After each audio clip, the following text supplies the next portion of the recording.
Muito boa noite, senhoras e senhores. Saúdo de forma muito especial o presidente Gilmar, senhoras vereadoras, senhores vereadores, as pessoas que nos acompanham presencialmente e pelas redes sociais. Inicio agradecendo mais uma vez essa casa, assim como já tive aqui outras vezes na presidência da vereadora Zuleika, agora agradeço na presidência do vereador Gilmar, a deferência que essa casa dá ao Centro de Integração Empresa e Escola do Estado de Santa Catarina. Me permitam ser repetitivo num primeiro momento, até porque eu vejo pessoas que eu não vi na legislatura anterior. Por que nós estamos aqui? O Centro de Integração Empresa e Escola do Estado de Santa Catarina é uma organização social e de assistência social certificada pelo Ministério de Assistência Social como uma entidade filantrópica, certificada pelo SEBAS. Como uma organização social que não recebe nenhum tipo de fundo compulsório, que é sustentada pelos empresários que pagam a intermediação do estágio e do menor aprendiz, nós entendemos que nós devemos prestação de contas para a sociedade. Como nós poderíamos fazer prestação de contas para a sociedade se nós estamos em 295 municípios do estado de Santa Catarina? Seria muito difícil. Então, nobres vereadoras e vereadores, o nosso conselho tomou a decisão de escolher, nas cidades em que nós temos atuação presencial, a Câmara de Vereadores, que é a Casa do Povo. Aqui estão os representantes que o povo elegeu para representá-los do ponto de vista legal e comunitário. E é para isso que a gente faz, pelo menos uma vez por ano, a gente traz este relatório, que os senhores já devem ter recebido, e coloca aqui as principais atividades do CIE, e peço para que os senhores, tendo um tempinho, deem uma olhada, que os senhores vão ver muita coisa boa que está sendo feita pelo Centro de Integração Empresa e Escola. Eu também não posso deixar de saudar a nossa equipe. Hoje eu estou aqui com o coordenador da unidade de Joinville, o Luiz, a coordenadora de São Bento, a Silcleia, parte da equipe dela, parte mesmo, porque a vereadora Zuleika cresceu, São Bento está... A equipe era 3, agora já é 6, e estão reclamando que precisam mais gente, sabe? Mas tudo por um bom motivo. Por que eu chamo de bom motivo, presidente? O senhor que for parceiro na Secretaria de Assistência Social, se não me falha a memória, seu Cleia, hashtag atitude, né? Hashtag atuação, onde nós, junto com esses dois programas, a gente entrava com o PIT, com oficina socioeducativa para os nossos adolescentes e jovens aqui.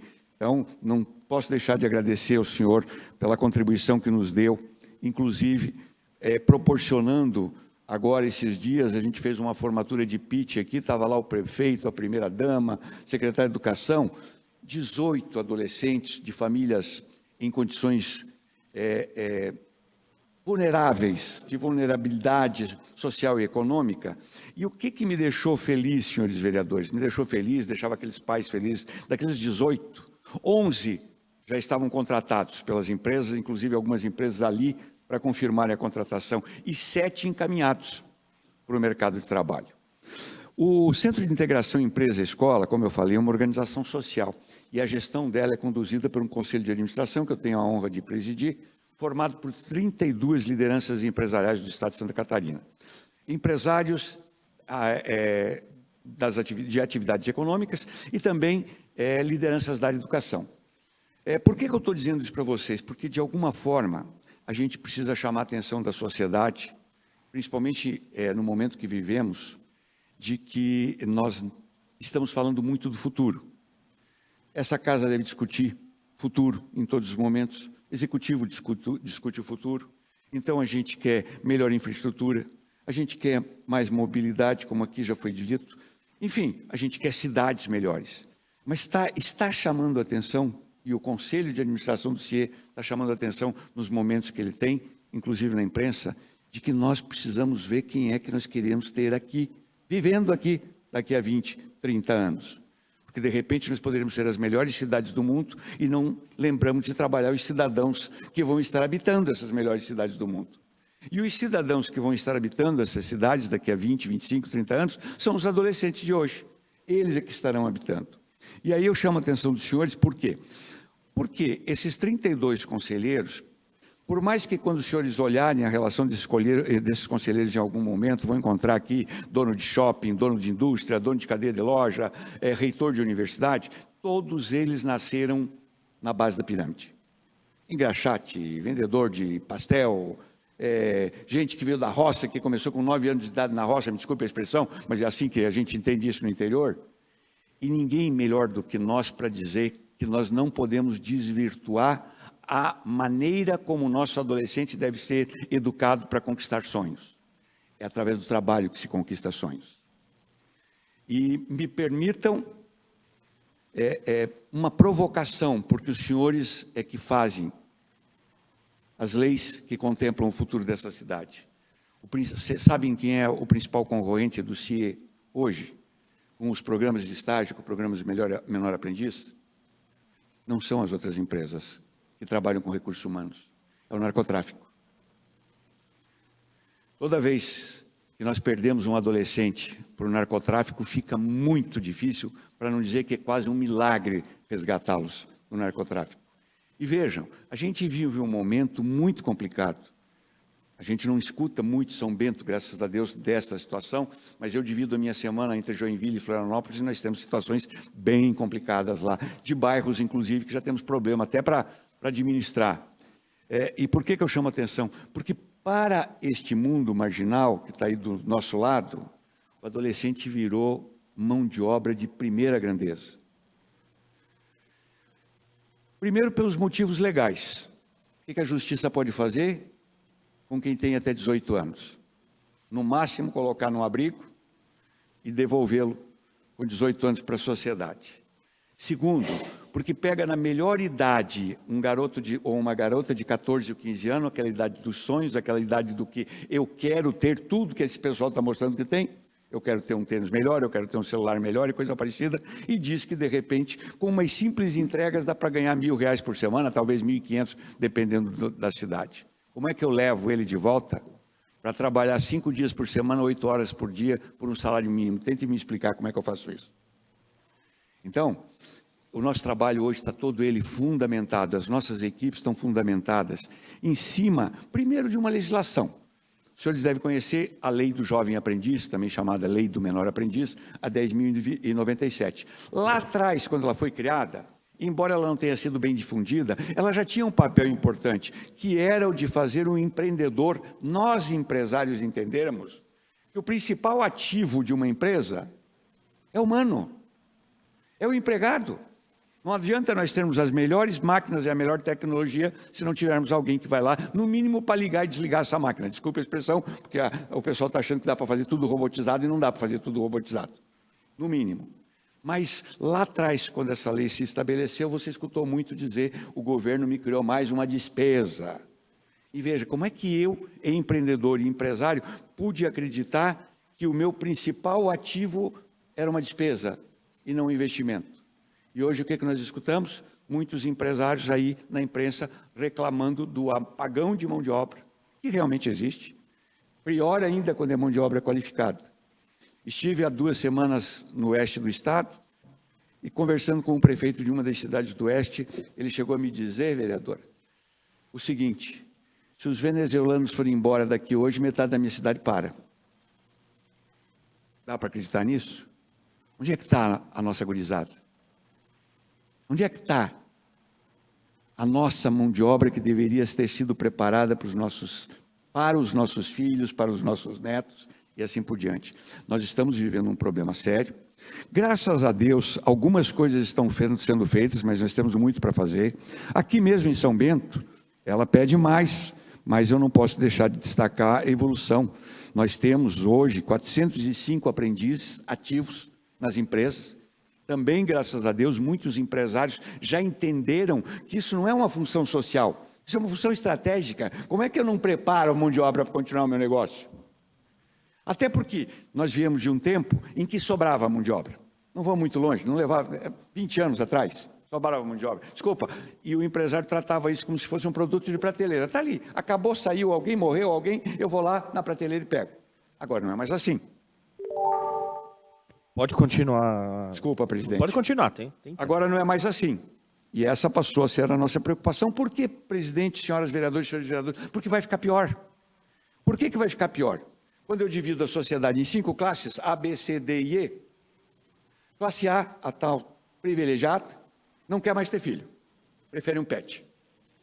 As classes B e C, que seriam as nossas classes médias, dependendo da região e da cultura, um filho, talvez 2. Mas as classes D e E, que é a base da pirâmide, continuam tendo muitos filhos. Só que estão muito relegadas às nossas periferias, aos cuidados de segundo plano e assim por diante. Então fica aqui também um convite para os senhores para usarem o CIE para nós irmos para as populações onde estão as famílias mais vulneráveis, para nós utilizarmos a parceria dos CRAS, e eu sei que é problemático, porque em vários momentos, até para montar uma turma, secretário Gilmar, o senhor sabe disso, até para botar 30 adolescentes numa sala de graça, com ônibus e comida paga, o pessoal da Secretaria de Assistência Social tem resistência às vezes. Você precisa correr atrás de 60 para conseguir 20 lá dentro. Infelizmente, o nosso país tem algumas coisas assim que a gente ainda vai ter que entender em algum momento. Ele concede alguns benefícios que não é que não tenha que ter benefícios, mas tem que ter benefício para quem precisa de benefício. E em determinado momento você tem que entrar e sair desse benefício também. Sei lá, não é esse o motivo de eu estar aqui, me desculpe, é só um desabafo, porque de repente eu, em vários momentos, vejo adolescentes que deveriam estar se preparando de verdade para tornarem-se técnicos de verdade, para ganharem bem de verdade, se satisfazerem com fazer bico por aqui, bico por ali, e ganhar um auxílio esse, um auxílio aquele outro. Então, eu preciso que os senhores, que estão sempre juntos da população, provoquem essa gurizada da nossa unidade aqui de São Bento, e sempre que tiverem um adolescente, a partir de 14 anos, a legislação do menor aprendiz permite que a partir dos 14 anos eu o coloque dentro de uma empresa para aprender uma atividade. A partir dos 16 ele pode ser tanto um jovem ou menor aprendiz, como pode ser um estagiário também. Coisa muito importante, porque dá ao empresário a possibilidade de um laboratório. Um laboratório barato, entre aspas, para que você conheça aquela pessoa que está exercitando com você, e eu dou para vocês como exemplo. No final da década de 70, quando eu me formei, com aquele diploma embaixo do braço, vereador Diego, eu achei que eu ia bater na porta das empresas de Joinville e escolher aonde é que eu ia trabalhar. Juro que eu pensava assim, pô, meu avô e meu pai sonhavam que eu me formasse, então eu achei, agora eu entro aqui em qualquer empresa dessa aqui. Sabe qual era a primeira pergunta que os RH me fizeram? Qual é a experiência que você tem?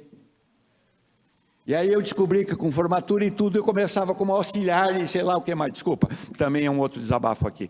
Mas para isso a importância do estágio, para que o acadêmico, para que o aluno de um curso técnico, para que o aluno de um curso médio possa exercitar os primeiros momentos de uma atividade econômica e que para o empresário possa ver as habilidades e para onde dá para mandar efetivamente esse aluno.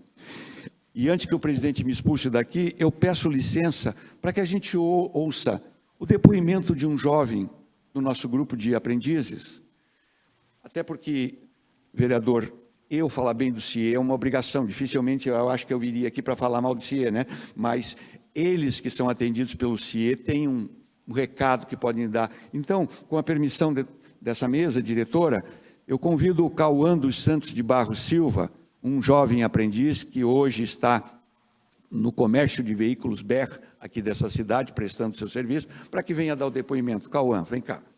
Seja bem-vindo, Cauã dos Santos de Barros Silva, a usar a tribuna aqui dessa Casa Legislativa. Seja sempre bem-vindo, Cauã. Obrigado, boa noite a todos e a todas. Eu me chamo Cauã dos Santos de Barros Silva e eu vim dar meu depoimento aqui. Eu fiz parte do hashtag Atuação, fiz parte do hashtag Atitude e também fiz parte do PIT. Conheço o presidente Gilmar do hashtag Atuação e eu estou muito feliz por poder dar meu depoimento aqui hoje. Estou meio nervoso, né, porque não é o costume.